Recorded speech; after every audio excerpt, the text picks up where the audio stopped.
President Cyril Ramaphosa has paid tribute to South African human rights advocate and religious leader Ashwin Trikamjee. He died today at the age of 80. Trikamjee was the president of the South African Hindu Mahasabha and chairperson of the National Religious Leaders Forum. Some of the most notable positions he held throughout his career include serving as the first non-white president of the Association of Law Societies of South Africa and as vice president and founder of the South African Football Association. Ramaphosa says Trikamjee led a life of diverse pursuits, which he exercised to improve the lives of communities and the impact on organizations in which he served. Newzroom Africa's Nobuhle Modise is on the story for us now and joins us live outside Trikamjee's Durban residence, where family, friends and community members have gathered to pay their respects. By all accounts, a formidable community leader, Nobuhle, and one can imagine the sadness where you are. Tell us about some of the recollections of people who are coming to pay their respects.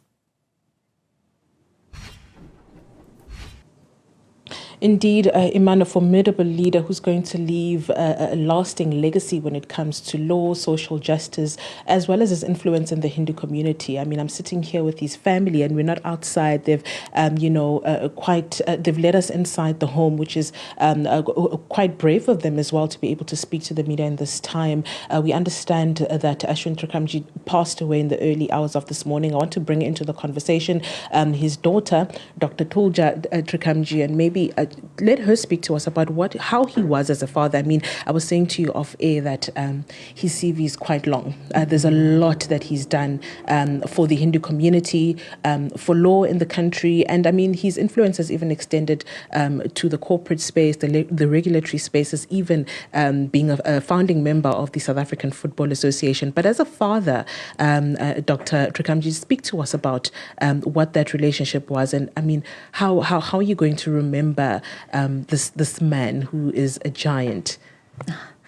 I think when you say he's a giant, and having just experienced the loss a few hours ago, Nobuhle, I honestly am lost for words. There are so many things, be it the selflessness that he displayed with the community. So as a daughter, many people know about his accolades, but the types of service that he did to people and he inculcated in my brother and myself from a young age. I remember on a Sunday evening, he would say we're going for a drive, and then he would stop at the police station because a policeman or somebody needed an attorney, or somebody who couldn't afford to pay an attorney needed some advice or needed to be seen to, and he would leave us in the car. So my mother, my brother and I would be sitting in the car, and we would be waiting outside the police station while he went in, and he explained to us that our Sunday evening drive was being curtailed, but we need to realize and not be selfish that if that person comes out of prison or that person gets bailed out that evening, that we're actually reuniting them with their family for the day. I also recall so many times as a teacher in the law school, students literally weeks before the exams just pitching up at our house, 5 cars at a time. And in fact, I had some conversations with some of his legal colleagues who are here now as well, who said that none of them had the time to do this. And they had one job, and they don't understand how my father, who had 25 different positions, managed to do this. And he did this on a Saturday evening, on a Sunday evening, went out of his way to explain bookkeeping. So he was apparently, I'm not sure of this myself, I was not his student, but he was apparently a very famous bookkeeping teacher in the University of KwaZulu-Natal. And apparently his lessons were legendary, and nobody taught bookkeeping the way he did. But as a father, despite the fact that he wore all these hats with so many people in the spiritual and religious space, teaching young children, and not just in Hinduism. I know one of the things I learned from my dad, and he worked with the Religious Leaders Forum, which incorporated not just Hindus. It was the Christian community, the Jewish community, the Islamic community, but he inculcated religious tolerance to us as younger kids. And that came from his role and responsibility in the struggle of how religion, and you mentioned SAFA and South African Football Association, but how sport and religion could hand in hand break down barriers, particularly in a country like ours. And I remember once meeting with one of our past presidents who said, there's very few people who could stand with one foot in sport and one foot in religion. He's never come across a priest who also was a soccer administrator and vice versa. I recall when I first got to university, and obviously he taught us humility, so my brother and I would never mention his name. He was very conscious of, you need to make your own name and your own space in the world, and you need to build yourself, and you need to contribute to society on your own steed, not because this is who your father is. The responsibility and the role and the leadership that he provided at home was there, but you needed to do it yourself. And I remember when I was in university and we first started chatting, and I was saying to a friend that, my father's a lawyer, and then on another conversation I said to her, yes, and he's a priest.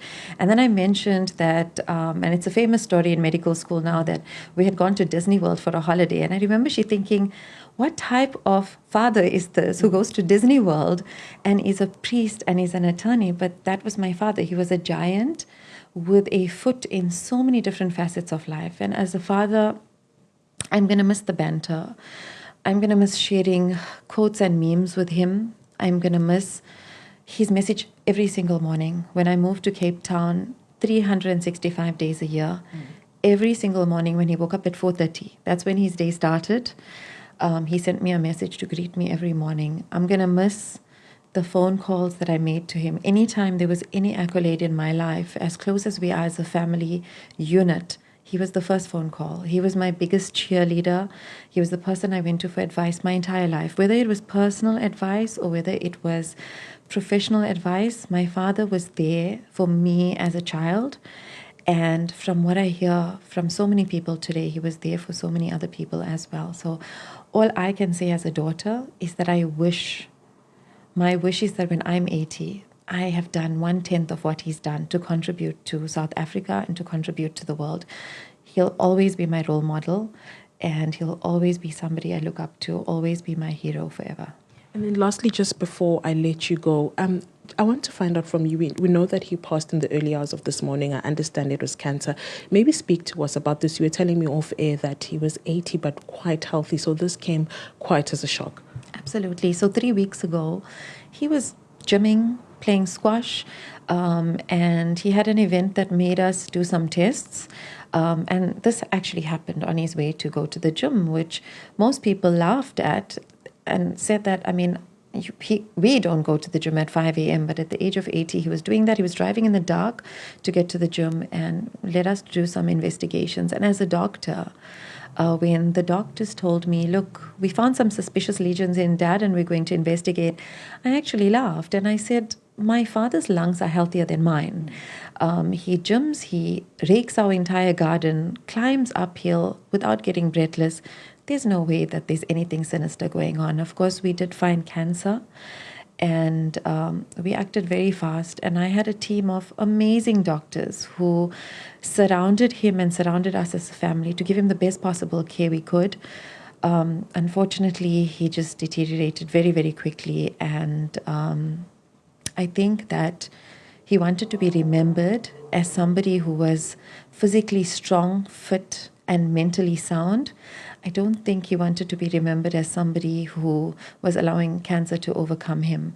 And as a daughter, I choose to remember him that way. And the message is there as a doctor that cancer is a real thing. It can change your life literally in a split second. But for my father, I want him to be remembered the way everyone did, with a massive smile on his face, offering support to everyone he met. Big and small, young and old, every race, every color, every religion, and in every part of the world. Thank you very much. That is Dr. Thulja Trikamjee, who is the daughter of Ashwin Trikamjee, and you've heard her there speaking about the fact that he ensured that he inculcated, a tolerance for culture as well as religion, and also just speaking to the fact that at 80 he was fit as a fiddle, but unfortunately cancer did take him away in the early hours of this morning. Back to you in the studio.